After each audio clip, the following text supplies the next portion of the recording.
નમસ્કાર વિદ્યાર્થી મિત્રો, એજ્યુકેશન જીબીમાં તમારું સ્વાગત છે. જો તમને મારો આજનો આ વિડીયો ગમે તો વિડીયોને લાઈક કરજો, શેર કરજો અને ચેનલને સબસ્ક્રાઈબ કરજો. તો ચાલો જોઈએ ધોરણ 5 સ્વાધ્યાય પોથી ગણિતના એકમ નંબર 6 તું મારો ગુણક હું તારો અવયવ.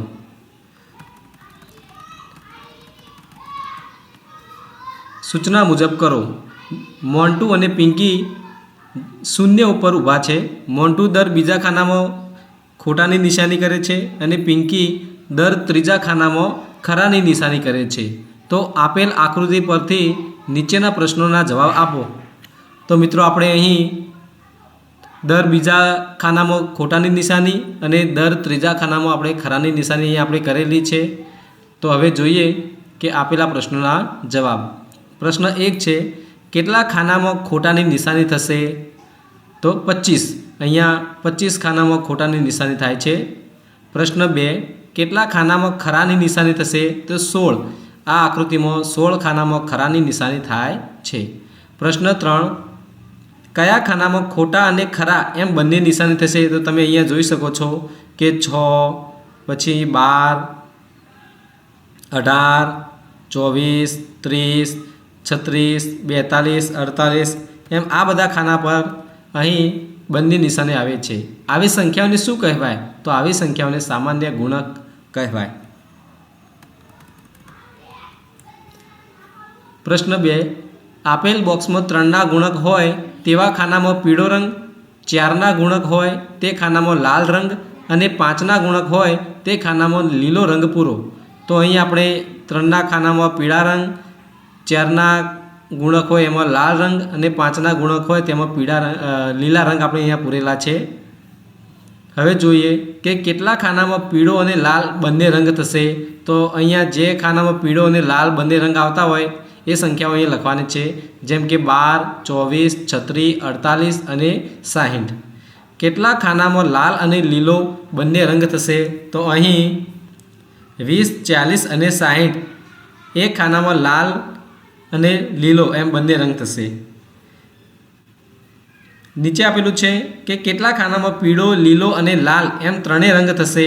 તો 60ના ખાનામાં અહીંયા ત્રણેય રંગ આપણને જોવા મળે છે.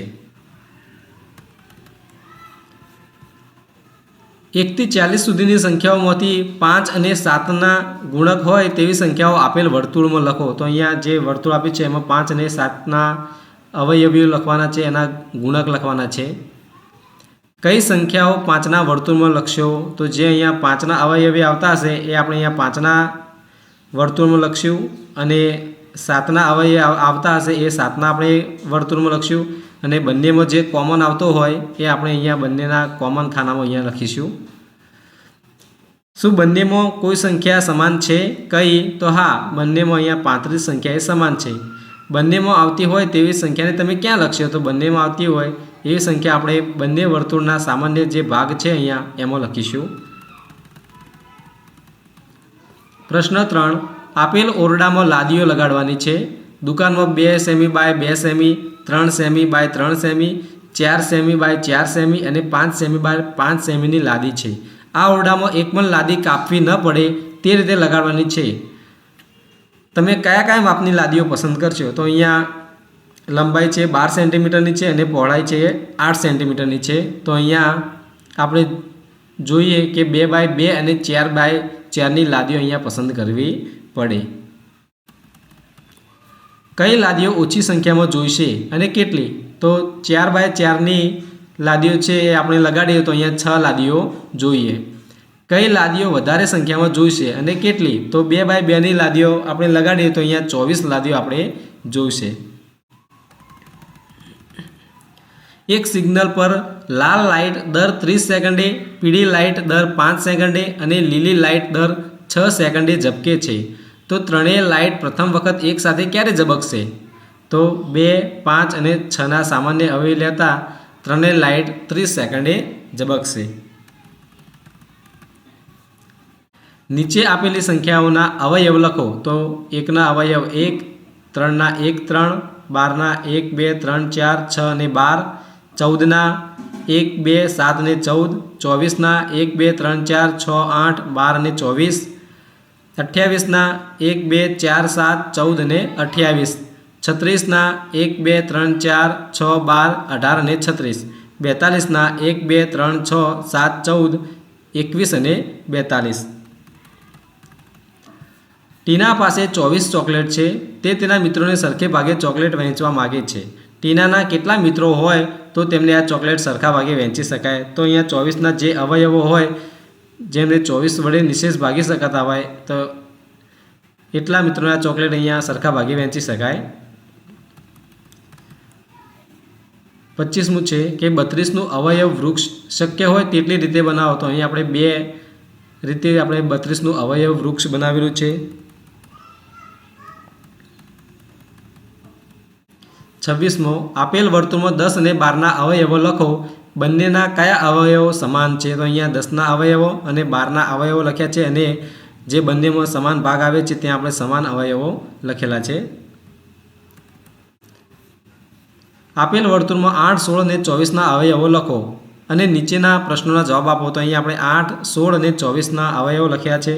હવે પ્રશ્ન છે કે 8 અને 16ના સામાન્ય અવયવો કયા છે? તો 8 અને 16 આ બંનેના સામાન્ય અવયવો 1, 2, 4 અને 8 છે. 8 અને 24ના સામાન્ય અવયવો કયા છે? તો 8 અને 24ના પણ સામાન્ય અવયવો 1, 2, 4 અને 8 છે. 8, 16 અને 24 ત્રણેયના સામાન્ય અવયવો? તો અહીંયા ત્રણેયના સામાન્ય અવયવો પણ 1, 2, 4 અને 8 છે. 8, 16 અને 24ના સામાન્ય અવયવો પૈકી મોટામાં મોટો અવયવ કયો છે? તો અહીંયા આ જે અવયવ છે સામાન્ય અવયવમાં મોટામાં મોટો અવયવ એ 8 છે. આપેલ ગુણાકાર કોષ્ટક પૂર્ણ કરો અને કઈ સંખ્યાઓ એકથી વધારે વખત આવે છે? તો આપણે અહીંયા ગુણાકાર કોષ્ટક અહીંયા પૂર્ણ કરવાનું છે અને પછી આપણે જોઈએ તો 24, 36 અને 40 આ સંખ્યાઓ એકથી વધારે વખત આવે છે. ચિંટુ પાસે અમુક લખોટીઓ છે. આ લખોટીઓને ચિંટુ તેના મિત્રોમાં સરખે ભાગે વહેંચે છે. જો 5 મિત્રો, 6 મિત્રો કે 10 મિત્રો હોય એને સરખે ભાગે વહેંચી શકે તો ચિંટુ પાસે કેટલી લખોટીઓ હશે? તો અહીંયા 5ના, 6ના અને 10ના અવયવો કાઢ્યા પછી એને સમાન અવયવો જોઈએ તો ચિંટુ પાસે 30 લખોટીઓ હશે. યોગ્ય વિકલ્પ પસંદ કરો. આપેલ સંખ્યા પૈકી 3નો ગુણક કયો નથી? તો 13. 10 અને 15નો સામાન્ય અવયવ કયો છે? 1 અને 5. 5 અને 6નો સૌથી નાનો સામાન્ય ગુણક કયો છે? 30. 12 અને 24નો સામાન્ય અવયવ કયો નથી? 3. 18 અને 24નો મોટામાં મોટો સામાન્ય અવયવ કયો છે? 6. સૂચના મુજબ કરો. આપેલા બોક્સમાં 2ના ગુણક હોય તેની ફરતે ગોળ અને 3ના ગુણકની ફરતે ત્રિકોણ કરો. કઈ સંખ્યાઓ ફરતે વર્તુળ અને ત્રિકોણ બંને નિશાને આવશે? તો આપણે અહીંયા 2ના ગુણક હોય તેની ફરતે ગોળ અને 3ના ગુણક હોય તેની ફરતે અહીંયા આપણે ત્રિકોણ કરવાના છે. પછી આપણે જોઈએ તો 6, 18, 24, 30 ઉપર બંને નિશાને અહીંયા આવે છે. 7મું છે 18નું અવયવ વૃક્ષ દોરો. તો આપણે અહીંયા 18નું અવયવ વૃક્ષ દોરેલું છે કે 18 એના 2 ભાગ પડે, 6 તરી 18 અને 6ના 2 ભાગ પડે, 3 દુ 6. આપેલી આકૃતિમાં 24 અને 32ના અવયવ લખ્યા છે તે પરથી નીચે આપેલા પ્રશ્નોના જવાબ લખો. તો અહીંયા આકૃતિમાં 24 અને 32ના અવયવો લખેલા છે એના પરથી આપણે અહીંયા પ્રશ્નોના જવાબ લખવાના છે. 9મું છે કે આપેલા ગુણાકાર કોષ્ટક પૂર્ણ કરો. તો અહીંયા ગુણાકારનું કોષ્ટક છે એ અહીંયા આપણે પૂર્ણ કરવાનું છે. અને પ્રશ્ન 10મો આપ્યો છે કે પ્રશ્ન 9મો આપેલ ગુણાકાર કોષ્ટકમાં કઈ સંખ્યાઓ 2 કે તેથી વધારે વખત આવે છે? તો જે અહીંયા આ ઉપર જે ગુણાકારનું કોષ્ટક હતું એમાં કઈ સંખ્યાઓ છે જે 2 કે તેથી વધારે વખત આવે છે? તો અહીંયા 40 છે એ એક જ એવી સંખ્યા છે કે જે 2 વખત આવે છે.